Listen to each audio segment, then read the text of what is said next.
Thanks very much for inviting me to speak. I think this all transpires from teaching. I teach on the Oxford Master's Programme, and I was, Carl came to give the evening lecture during the course, and he invited me to speak. So I'm very grateful for the opportunity to come down and speak to you about teeth. So something a little bit different. So we're going to talk about chewing on the evidence. And we did have some learning outcomes which I had to submit. It's about the impact of evidence-based dentistry and to identify some challenges to the further implementation of evidence-based approaches in dentistry. So why dentistry, why oral health? I think if you were in some of the sessions this morning, you will have heard them talk about chronic diseases that kill people. We deal with two of the most common diseases in the world, and they're both chronic. And dentists spend almost their entire time dealing with these, dental caries and gum disease or periodontal disease. And worldwide, 60 to 90% of school children have dental cavities. So it's an exceptionally common disease, and virtually everybody, I wouldn't hesitate to guess, virtually everybody in this room has gum disease at some level, unless they're a dental hygienist who seem to have much better oral hygiene than virtually everybody else. And the other big issue, and we've just been hearing about costs for health services, 5 to 10% of all health budgets are spent on dentistry. And I think this is an underestimate, because I was in America a couple of weeks ago teaching, and they were saying that the healthcare spend on dentistry there is nearer 15 to 20% if you include the private sector. So there's a huge amount of money being spent on these two diseases, more or less. So you all know the definition of evidence-based as it was then medicine, which Dave Sackett provided way back when. The American Dental Association, who came later to the evidence-based movement, after years of trying to persuade them that evidence-based approach was a good idea, came up with this much longer definition of evidence-based dentistry, which essentially says the same thing in about 3 times more words. But that made them feel comfortable with the process, and they have bought into evidence-based dentistry in a much bigger way, which we'll talk about in a bit more detail. So to give you a brief history of evidence-based dentistry, if you like, the very first group that had an evidence-based approach to things was the oral health group, which is now based in Manchester, but originally was based in the States. Then there's the centre which we set up in Oxford. There's a centre based in UCL in London here, the International Centre for Evidence-Based Oral Health. My American colleague, who I work with a lot, has his own centre in Forsyth Institute in Boston. And in the last 5 years, we've had the American Dental Association Centre for Evidence-Based Dentistry, which is undoubtedly the biggest and the most well-resourced. He says quite a lot of resources go into that compared with what we get in Oxford. The Oral Health Group has been registered since 1994, so it's been there for a while. It's been quite productive. We've got 117 systematic reviews, about 77 protocols in development, and about 18 registered titles, and it's got quite a large impact factor. It's up there in the top 3 of the dental journals. So it's, over the years, it's built and grown into quite an important group. The Centre for Evidence-Based Dentistry, which we founded in Oxford following a workshop, this was part of my training, this was, in dental public health. Dave Sackett came to Oxford to start the Centre for Evidence-Based Medicine. Muir Gray had just finished working with my trainer, developing a regional oral health strategy. And Muir said to my boss, now you've got a trainee, you can start a Centre for Evidence-Based Dentistry. So it was see one, do one, teach one in those days in terms of evidence-based approach. So we set up this workshop. And the main aim of the centre since has been to develop or promote teaching, learning, and the practice of evidence-based dentistry. one of the other, so that there were two other things that came out of that. One was that we should start the centre, and the second one is we should start the journal. So we published 4 years later, the very first, after a lot of negotiation with the British Dental Journal, a supplement on evidence-based dentistry in November 1998. And subsequently that became standalone, and the main driving force behind that was that this is published by Nature. Elsevier, we got wind that they were going to bring out a standalone journal, so I had to work twice as hard then to ensure that we got our standalone journal out before they did, publishing. So those two journals exist, and they're very similar to evidence-based medicine as it was originally. They've maintained the same sort of format that evidence-based medicine journal had when it first came out. There's been a number of other developments that have happened online over the period in the last 10, 15 years. Some of these are still with us, some of them are not. The evidence search engine was based on, for some of you who've been doing evidence-based medicine for a while, remember, or the Sum Search, which we can do online PICO searches. This was developed by the same people and my colleague in Boston. Evidencebased was a way of converting the material we used to produce in evidence-based dentistry into simple one-line answers for the dental profession, and it was published in 3 languages. Unfortunately, the funding dried up, and although it still exists in a format, it hasn't been updated for a number of years, so we're still looking for funding to update that. People will be aware that there were a number of specialist libraries that were created under Muir's tutorship of the National Electronic Library. Sadly, those have disappeared, and the Oral Health Library was I think one of the better ones, although I'm biased, a quite useful resource, which seems to have disappeared into the NICE search engine. And a new development from America again, which has had some funding following their resurgence of interest, or their new interest in evidence-based approach. This is a cat bank that has been developed in one of the Southern American dental schools, which is a useful new development. It's only been going for about 6 months.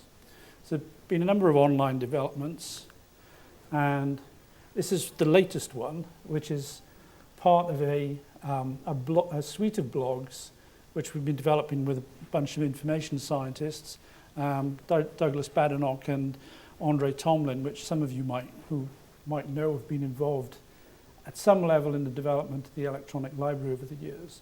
And the idea behind these blogs is to highlight good pieces of evidence. I'd say they're very new. They've only been out, again, for just over 6 months. And they're a reaction, if you like, to the NICE, the new NICE, because these are much more topic-specific. And I think they are, well, it'd be interesting to see how these develop over the years, because they're quite hard work keeping up to date. All of us try and blog 1 blog a day during working days, take the weekends off.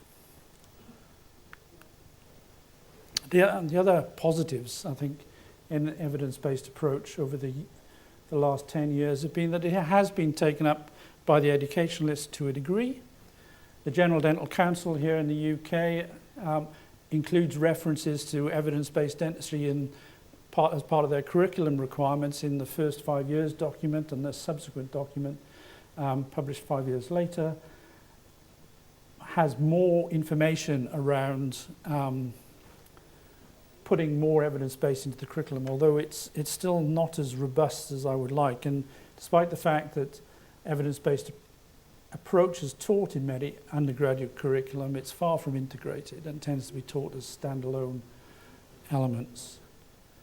Here in the UK, most of our postgraduate exit examinations now have critical appraisal as a key element, and in terms of passing those exit examinations, it's one that causes the most angst for most participants. Again, another new thing that's happened in the last 12 months is that the American Council on Dental Accreditations now requires that all dental schools integrate evidence-based dentistry within their curriculum, and that's a huge driver for change in America. A lot more interest as a result. So that's a sort of summary of what's gone on in terms of sort of policy stroke IT developments to a degree. Just a brief mention of evidence. Evidence means different things to different people. This is a courtesy of my colleague in Boston, Rick Niederman. So it can mean anything. And in this case, it's actually a $200 pair of jeans from the States. But you will all be aware of the evidence pyramid, from the unfiltered information through to the high quality filtered information. It's just a quick reminder before I talk about what's been going on in dentistry. If we look at one element, the randomized controlled trial, if we look at, and this is a simple search based on Caroline Lefebvre's search on randomized controlled trial, just using Medline, you'll see that there has been a continuous increase in the number of medical randomized controlled trials in Medline. The increase in dental ones is steady, but not spectacular.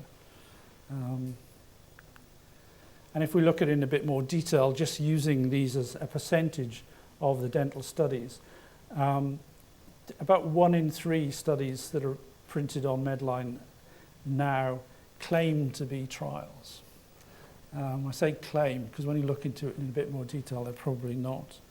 And if we think that the Cochrane Oral Health Group started around here, the number of reviews has stayed probably constant or perhaps falling, which is a little bit of a problem, particularly when we look at the quality of these. This is a study that was done by Anne-Marie Glennie in 2003, looking at a number of systematic reviews in dentistry in a number of journals. And most of the ones that were available at the time were the ones not done in dentistry, but done by the pain group, because the third molar model is an excellent model for testing pain relief. And the other big area were the caries prevention ones here. And the problem with these reviews is that search strategies were poor. Only near 20% were thorough in terms of identifying studies. Screening and quality assessment of the primary studies was poor. Pooling the data was poor as well. The examination of heterogeneity in these studies was poor. And then the interpretation on top of all that, the interpretation of the studies was poor. So that was a British view of the reviews. Jim Bader and Ahmed Ismail in America did a review roughly the same time, looking at systematic reviews in dentistry. And they have a slightly different view of systematic reviews. They like to include all the available evidence, including all the non-randomized studies, et cetera, and they found about 17% had insufficient evidence to answer the key question. Quite a lot of them had direct clinical relevance, but a lot of them hedged their bets. That the Americans like to be definitive, I think. They like to have a clean answer. And most of the evidence that we have in dentistry doesn't give us clean answers. So the systematic review of evidence in dentistry is weak. And a lot of what dentists do every day is still intervene and do things like restorations. And this is a recent systematic review of the health technology assessment in 2008, looking at dental restorations and complaining about the quality of study designs. Poor, so wouldn't allow comparisons of different restorative techniques between the good old-fashioned amalgam and the newer white filling materials, composite materials. This review and a previous one done by the University of York shows that good old amalgam lasts a long time. It's a very durable material, lasts much longer than the newer material. Costs is far lower. yet we're probably in a position where very shortly it'll be banned in Europe if discussions underway continue in an adverse and anti-amalgam way. Yet most of the systematic reviews looking at how long these white filling materials last are all short-term and don't go anywhere near the length of amalgam survival, which is in excess of 20 years. So it's an interesting thing that cosmetics and anti-mercury sympathies will probably drive a decision around cost of filling materials in the future. This is another review of controlled trials looking at dental filling materials, and again highlighting that deficiency in study designs, poor reporting, both on the operational procedures and on statistical analysis and results presentation. So lots of issues there with the quality of the data that we have in dentistry for something that dentists are doing every day. Probably on some of you out there. I don't go to the dentist if I can avoid it. This is another series of systematic reviews looking at treatment for gum disease. This is flaps trying to, because gums shrink back as they get diseased. What we're looking at here is reattachment of the gum using different methods. And this shows you that poor quality studies show you've got a huge gain of almost 3 millimeters. Whereas this study with a slightly tighter, this review with tighter inclusion criteria showed a smaller gain. And this high quality Cochrane review showed that you only had a 1 millimeter gain, which is within the bounds of measurement error. So this type of surgery is questionable in my mind. And they went on to make a number of things about, there are lots of small, simple efficacy studies in this area, which are not providing any more useful information. We'd be much better served providing or doing proper studies or more focused studies. So there are lots of, and focusing on relevant patient outcomes. So we're still not doing the right sort of research in dentistry. And if you look wider at all the dental reviews that are published, it's very easy to come up with some common themes. Limited number of studies, poor quality evidence, poor reporting of the data, and frequently unable to combine the studies because we constantly use different ways of defining outcomes and different outcome measures. So there's a lot that needs to be put right within dental research. And you would expect some of these recommendations that come out in reviews. We need better, more well-designed randomized controlled trials, better observational studies, because we do a lot of those and those are poor. Higher quality reporting of data using things like the consort guideline. And then we have this need to evaluate real-life situations. People will be aware of the network, the Equator Network, which has lists of reporting criteria for a whole range of study designs. Yet these are very badly or poorly used within the dental literature. If you look at the consort website, for instance, there are only 19 dental journals that are actually signed up to the consort agreement. And there are over 800 that I'm aware of. While some of them don't publish primary research, there's still a lot to change here in terms of consort reporting. So that's about primary studies. Let's talk a little bit about guidelines, because there's been some work in the guidelines here. We've had SIGN have done 3 on third molars prevention. NICE have also tackled wisdom teeth, third molars in another language, and a range of health technology assessments. The Scottish Dental Effectiveness Programme is a guideline program I'm involved in. I'll come back to that in a moment. And the Americans have started producing, they don't call them guidelines because of the legal situation out there. They tend to call them clinical recommendations. But to all intents and purposes, they're evidence-based guidelines. and they've been increasingly active in the last 5 years. The Scottish Clinical Effectiveness Programme, SDCEP, has done a number of, these are very broad guidelines. The topics are all delivered by the Scottish Government. It said you will produce guidelines in these areas. The difference about this particular group is the only guideline group that actually directly incorporates an implementation program within the guideline program. And I'll come on to that in a moment. But to see whether any of these guidelines have had an impact, the area that we have the highest quality evidence in dentistry, with 7 or 8 high quality Cochrane systematic reviews, is the use of topical fluorides and fissure sealants for caries prevention. These are showing the reductions from the Cochrane reviews, between 25 and 46% reduction in disease. And the fissure sealants, the plastic coatings you paint on back teeth, show a 57% reduction at 4 years, 4 to 5 years. So these are very effective caries prevention and very cheap as well. Yet the uptake in general practice is low, so low in Scotland that we've now have a Child Smile program which is using this evidence-based approach and providing fluoride and toothbrushing programs across the country, and starting to have dramatic effects on our caries rate in younger children.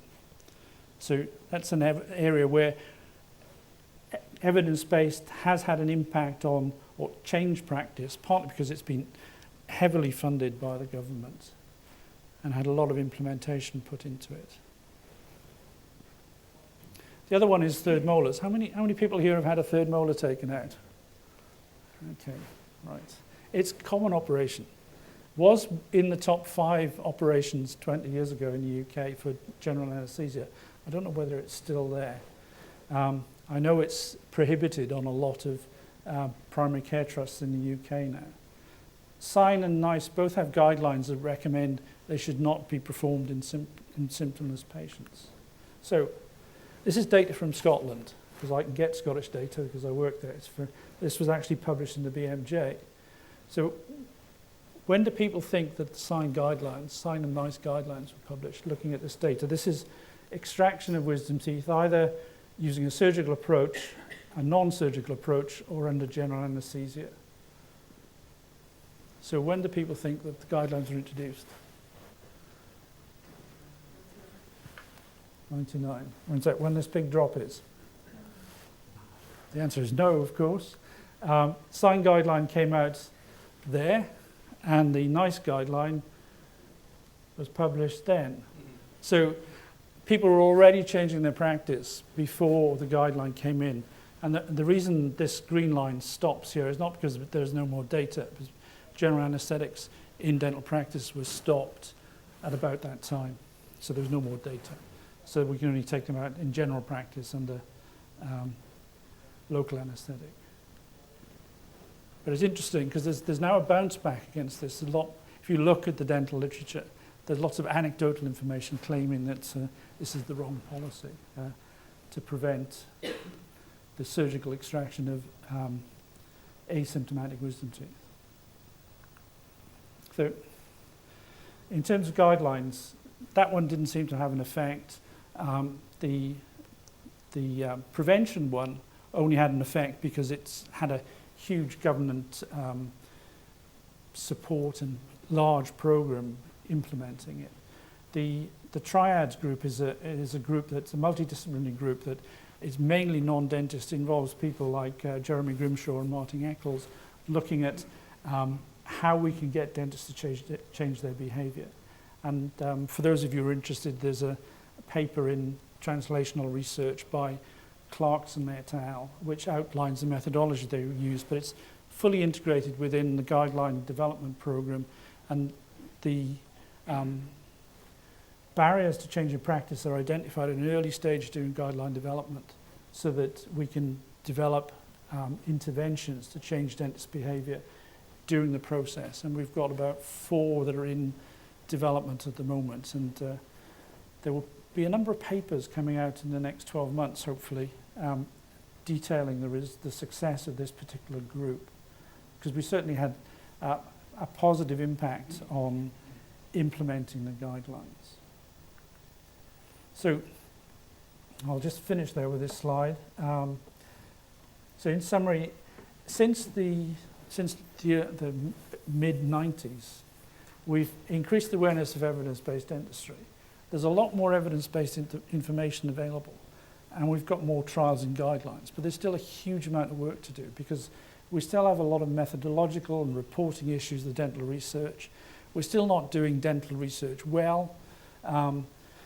Getting it from the researchers to the practice is still an issue. And I think we still have a problem with education. Although those GDC guidelines and the CODA guidelines do mean that we're starting to bring that into practice, to the dental students, it's a long way from getting them from that position to using it in everyday practice. And I think that's still the issue that we face. Thank you very much. So. I'm Zamri, and I would like to ask you a few burning questions. Did you find that dental literature, dental research, and dental evidence very much driven by industry? Meaning that most of the research, many of them, are centered on products rather than the materials itself sometimes. And the development of the product is so rapid that when you sort of assessing one product, then the new improved version comes out, and then before you are able to provide a proper higher level of evidence, then new product comes out where you rely again on the opinion of the expert. Yeah, I mean, it is particularly in the materials, dental fillings section, particularly with the composite materials. For those of you who are not non-dentists, the white filling materials are very rapid. Are we on 6th or 7th generation now, or is it 9th or 10th? They're always fiddling with the composition of the materials, testing them in small studies in dental schools normally, not in the real world. So it becomes very difficult for you to assess whether there are any real benefits in the material. And I was speaking to the restorative dentists earlier this year, telling them exactly this thing, that actually they do all their material testing on patients. So they bring out a new material, they put it into, they test it in a very unreal situation, in smaller cavities than it's going to be used in real life. They take it out into the field very rapidly and then put it into patients. And they do all their testing on patients, really. And they take it off the market if it's of no benefit. And that's why there's a large cycle of material use. And at the end of the day, I mean, if you're worried about your cost of your healthcare, dental amalgam is a very good material. It's less technique sensitive than all the new materials. All these new white filling materials are very technique sensitive. In order to place them properly, you have to place them under one of those rubber dams. They're all moisture sensitive. So unless you have a really dry operating field, you can't place the material effectively. Certainly not according to manufacturer's instructions. Whereas dental amalgam works in a moist environment. It actually works slightly better in a moist environment. So it's a big issue. And you have the same issue in dental implants, which are, I think there are something like 150, at least 150 variants of dental implants on the market. And very few of them have been tested in clinical trials. I think there are only five. If you listen to Ashbourne Yokstad, who's a professor from Toronto, he will say that there are only 5 systems that have had proper long-term testing.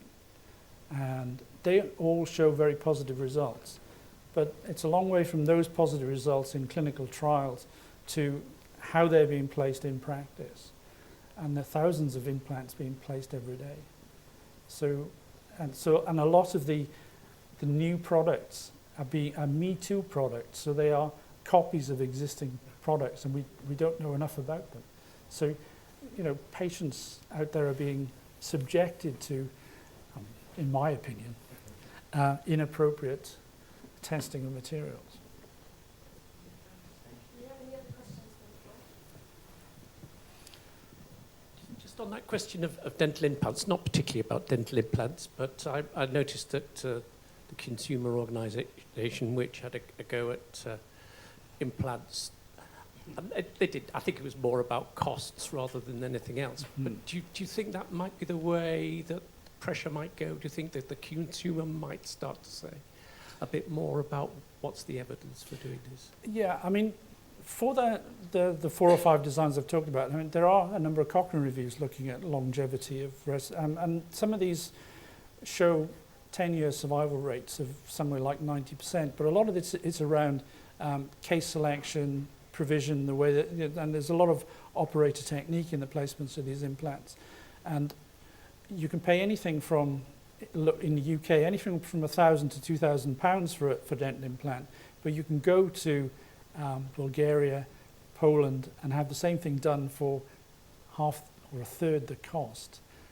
One of the problems is, certainly what's reported to me is all anecdotal information from restorative dentists in the UK and consultants, because quite often these end up coming to those people to sort out the problems, is that they're using implant models that they don't know what design they are, so that it's very difficult for them to right the wrongs without taking the whole thing out. So yes, there's a cost driver, but it's driving people into the arms of, I wouldn't say unscrupulous, but people who are having implants placed perhaps where they shouldn't be.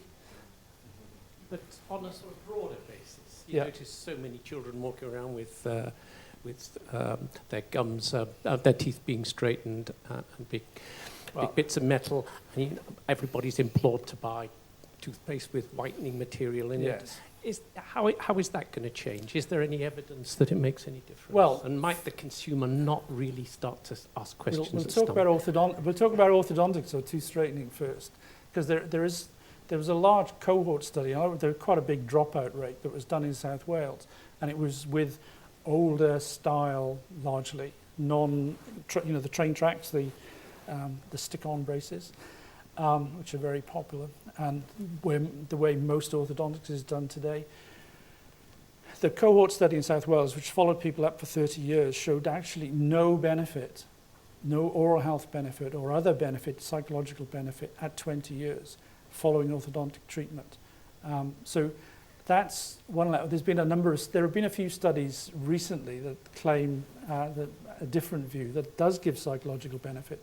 And if you look at the orthodontic, there's an index of orthodontic treatment need, and in the UK, the NHS won't pay for people who fall in the 1, 2, and 3 levels. It varies depending on which primary care trust you're in, and actually improving a slight rotation of a lower front tooth or an upper front tooth is very difficult to do mechanically. It also relapses almost unless you wear a retainer for life. So there are lots of issues around the cosmetic end of dentistry. I think dentistry falls into the same trap to a degree as plastic surgery, in that there is a cosmetic appearance end, and a lot of what is currently being done there is questionable on an evidence-based perspective. It's all about appearance. And Martin Kelleher, who's a retiring consultant dentist restorative dentist from King's, I think, or either King's or Guy's, at a conference, the conference restorative dentist offered to pay somebody £3,000 to put an all porcelain crown on one of their back teeth. Pay them to have it done. And there were 400 people in the audience, all dentists. Many of them would have probably had a tooth that would have benefited from a crown. None of them were willing to have them had that material placed on one of their teeth. And I think that says an awful lot. Yet people are doing it every day in private practice. I was interested that you have a problem with I think my mic's coming in. That you have problems with translation into practice, as we all do. In relation to that, when you teach on the undergraduate level, you said it was an isolated teaching module. Is that within the clinical years, or is it in the preclinical years, or where does it fit? It varies different dental schools. I'm getting involved in teaching at 3 dental schools in Scotland, and it's delivered at different years, but it tends to be within currently it's stuck within a dental public health module. And to me, that's not the best place for it. because dental students aren't particularly interested in dental public health. They're much more interested in learning how to cut holes in teeth, which is a vast general, but they don't see it as in population-based dentistry as important at that stage in their career. What they want to learn is the technique. So it's a problem. That one of the places where I think it's probably been implemented best currently is Dalhousie in Canada, where Deborah Matthews has done an awful lot. But that's been an incremental development over 15 years. But starting off in one particular program, the periodontology program, but so slowly spreading out across the whole school, and now the whole school's involved. But it's taken a long time and a lot of effort to get it inculcated across the curriculum. And I think that's the challenge. The CODA thing will make a big difference in the States, but we're still an awful long way behind in the UK, because there are not, although there are small pockets of interest, there's no, despite years of trying, there's no joining together. We're all distinct camps. So it's a shame, but we're getting there.